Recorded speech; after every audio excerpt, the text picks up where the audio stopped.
الحمد لله رب العالمين والعاقبة للمتقين والصلاة والسلام على نبينا محمد وعلى آله وصحبه أجمعين، أما بعد. قال الله تعالى في القرآن المجيد والفرقان الحميد: أعوذ بالله من الشيطان الرجيم، بسم الله الرحمن الرحيم. إن إبراهيم كان أمة قانتا لله حنيفا ولم يكن من المشركين. محترم ناظرین، دینی و ملی بھائیوں اور سامعین و سامعات، آج کے درس کا عنوان ہے شیخ محمد بن عبد الوہاب رحمہ اللہ نے جو باب باندھا ہے، باب من حقق التوحید دخل الجنت بغیر حساب. شیخ محمد بن عبد الوہاب رحمہ اللہ اپنی کتاب التوحید کے اندر یہ باب مقرر کیے ہیں اور کہتے ہیں کہ باب من حقق التوحید، جس نے توحید کی تحقیق کی، جس نے توحید کے تقاضے کو پورا کیا اور جو اس کے متطلبات ہیں، جو اس کے تقاضے ہیں، اس کے تقاضے کو پورا کرتا ہے. اللہ رب العالمین ایسے لوگوں کا بدلہ یہ رکھا ہے کہ دخل الجنت بغیر حساب، کہ ایسے افراد، ایسے موحدین، اللہ رب العالمین ان کو بغیر حساب و کتاب کی جنت میں داخل ہوں گے. آپ جانتے ہیں، بارہا سنے ہوں گے کہ اللہ کے رسول صلی اللہ علیہ وسلم نے ایک حدیث میں فرمایا، اور وہ حدیث صحیح ہے. آپ صلی اللہ علیہ وسلم، حدیث کا مفہوم یہ ہے کہ آپ صلی اللہ علیہ وسلم نے اس حدیث میں ذکر کیے ہیں کہ 70,000 لوگ ایسے ہوں گے، اس امت کے 70,000 لوگ ایسے ہوں گے جو بغیر حساب و کتاب کی جنت میں داخل ہوں گے. ان کا کوئی حساب و کتاب ہی نہیں ہوگا. اور اللہ کے رسول صلی اللہ علیہ وسلم نے ان لوگوں کی میزات کے، ان لوگوں کی صفات کیا ہے، ان کی علامات کیا ہے، اللہ کے رسول صلی اللہ علیہ وسلم نے حدیث کے اندر ذکر کیے ہیں. اور اس میں سب سے اساسی طور پر جو بغیر حساب و کتاب کی جنت میں داخل ہوں گے، وہ وہی ہوتے ہیں، وہی اس زمرے میں شامل ہوتے ہیں جو توحید کے تقاضے کو پورا کرتے ہیں، توحید کے جو متطلبات ہیں اس پر کھرے اترتے ہیں. وہی لوگ بغیر حساب و کتاب کی جنت میں داخل ہوں گے. تو یہاں سے شیخ محمد بن عبد الوہاب رحمہ اللہ علیہ مزید توحید کی فضیلت کو بیان کر رہے ہیں.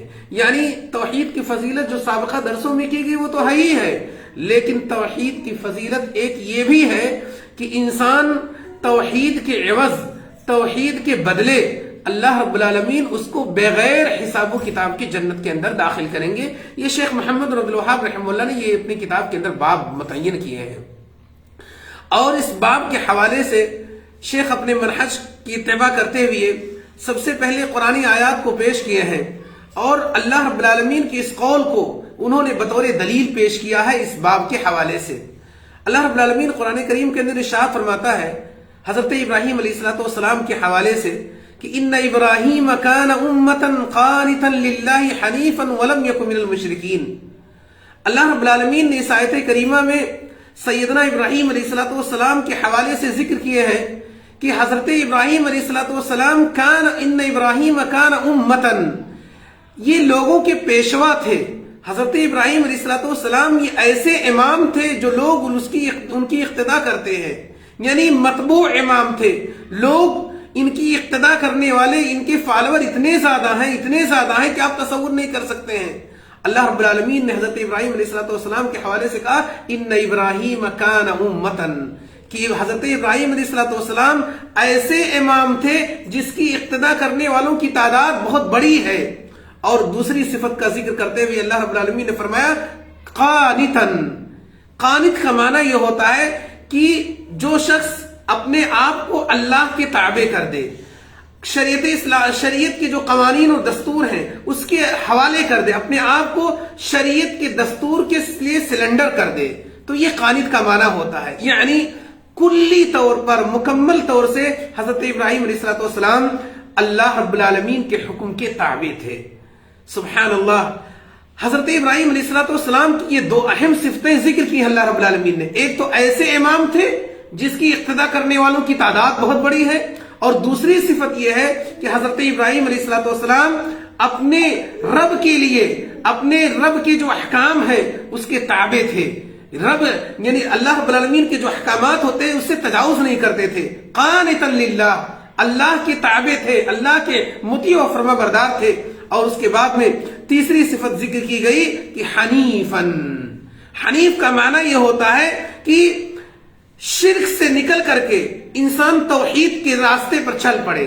حنیفن یعنی دین حنیف اسی وجہ سے کہا جاتا ہے جو توحید کو لازم بنا لے, توحید کو حرز جان بنا لے, تو اسی کو حنیف کہا جاتا ہے. اسی وجہ سے اس دین کو کہا جاتا ہے دین حنیف.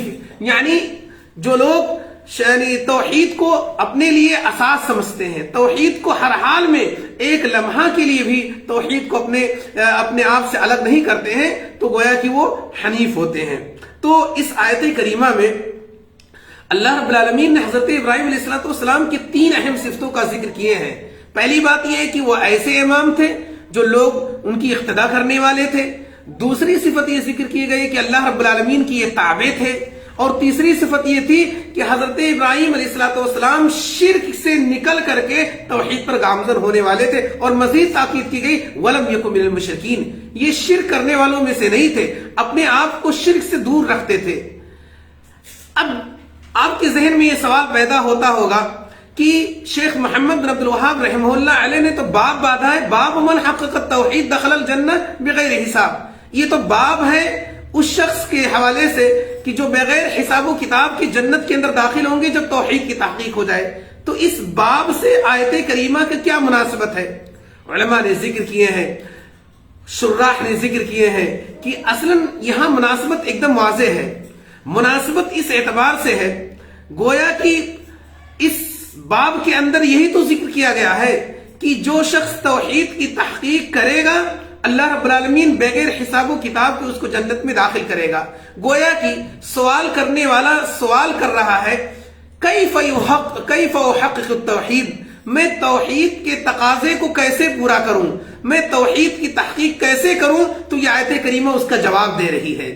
آیت کریمہ میں جواب ہے کہ آپ توحید کی تحقیق لوگوں کے لیے اسوہ, لوگوں کے لیے آئیڈیل بن کر کے, اور اللہ رب العالمین کے مطیع اور فرما بردار بن کر کے, اور شرک سے اجتناب کر کے, شرک سے بچ کر کے آپ کیا بن سکتے ہیں؟ آپ توحید کی تحقیق کر سکتے ہیں. گویا کہ یہ آیت کریمہ جواب ہے کہ توحید کی تحقیق کیسے کی جائے, جیسے حضرت ابراہیم علیہ السلام نے کی ہے. تو اس اعتبار سے آیت کریمہ کی مناسبت یعنی باب سے واضح ہو جاتا ہے. اس حوالے سے یہ بات ذکر کی جاتی ہے کہ توحید کے کئی مراتب ہوتے ہیں. سب سے اعلیٰ اور افضل مرتبہ ہوتا ہے کمال تحقیق التوحید, توحید کی تحقیق مکمل طور سے کی جائے. کمال, اور یہ عام طور سے انبیاء کے لیے مختص ہوتا ہے, یا کچھ اور دیگر انبیاء کے علاوہ دوسرے افراد بھی شامل ہو سکتے ہیں جو بہت ہی متدین قسم کے لوگ ہوتے ہیں, بہت ہی اللہ والے ہوتے ہیں. تو یہ کمال تحقیق توحید چند کچھ لوگوں کو یہ چیز حاصل ہوتی ہے, اللہ رب العالمین کچھ لوگوں کو عطا کرتا ہے. یہ توحید کا پہلا مرتبہ ہے, کمال و تحقیق توحید, یعنی توحید کی تحقیق مکمل طور سے کی جائے. دوسرا مرتبہ جو علماء نے ذکر کیے ہیں کہ تحقیق التوحید, پہلے والے مرتبے میں کمال تھا, اور دوسرے والے مرتبہ جو اس سے اقل درجہ ہے اس میں صرف توحید کی تحقیق کی جائے, توحید کی تحقیق کی جائے جو اس سے اقل ہے. تیسرا مرتبہ یہ ہے مرتبۃ العلم بالتوحید, مرتبۃ العمل بالتوحید, کہ توحید پر عمل کیا جائے, اور یہ اس سے بھی اقل ہے. اور چوتھا مرتبہ جو علماء ذکر کرتے ہیں مرتبۃ العمل باصل التوحید, جو توحید کی اصل ہے اس پر عمل کیا جائے. تو یہ عام طور سے 4 مراتب علماء ذکر کرتے ہیں. اس کے بعد میں شیخ محمد بن عبد الوہاب رحمہ اللہ علیہ حضرت ابراہیم علیہ السلام کے حوالے سے اس آیت کریمہ جو ذکر کی گئی ہے اس کو ذکر کرنے کے بعد شیخ محمد بن عبد الوہاب رحمہ اللہ علیہ ایک دوسری آیت کریمہ باب کے حوالے سے باب کی دلیل میں ذکر کرتے ہیں کہ والذین هم بربهم لا یشرکون, کہ یعنی ایسے لوگ جو جنت میں داخل ہوں گے بغیر حساب و کتاب کے, جو اپنے رب کے ساتھ شریک نہیں کرتے ہیں. ہم اور آپ کا معاملہ یہ ہوتا ہے, ہمارے سماج کا معاملہ یہ ہوتا ہے, میں بارہا اس کو اس لیے دہراؤں کہ یہ اساس ہے. آج ہمارے سماج کا معاملہ یہ ہوتا ہے کہ ہم توحید کا اقرار کرتے ہیں, دعاؤں کو وہ دوسروں کی طرف پھیر دیتے ہیں. ہم توحید کا اقرار کرتے ہیں, کہتے ہیں لا الہ الا اللہ, اللہ کے علاوہ کوئی معبود برحق نہیں, نظر و نیاز کو دوسروں کی طرف پھیر دیتے ہیں. ہم توحید کا اقرار کرتے ہیں, اپنی قربانیوں کو قربانیوں کو ہم اللہ کے علاوہ دوسروں کی طرف پھیر دیتے ہیں، جبکہ نبی کریم صلی اللہ علیہ وسلم کو حکم دیا گیا فَصَلِّ لِرَبِّكَ وَانْحَرْ، اے جناب محمد رسول اللہ صلی اللہ علیہ وسلم آپ اپنے رب کے لیے نمازیں پڑھیے اور اپنے رب کے لیے قربانیاں کیجیے۔ تمام قسم کی قربانی یہ عبادت ہے، دعا یہ عبادت ہے، نذر و نیاز یہ عبادت ہے۔ ہماری ساری عبادتیں اللہ کے لیے ہونی چاہیے۔ دعا مصیبتوں کے نزول پر اللہ رب العالمین مصیبتوں کے ذریعے سے اپنے بندوں کو آزماتا ہے۔ حضرت ابراہیم علیہ السلام کی آپ تاریخ پڑھیے، حضرت ابراہیم علیہ السلام کی پوری زندگی ابتلا و آزمائش میں گزری ہے۔ کیا وجہ ہے کہ اللہ رب العالمین نے حضرت ابراہیم علیہ السلام کی سیرت کو قیامت تک کے لوگوں کے لیے واجب قرار دے دیا؟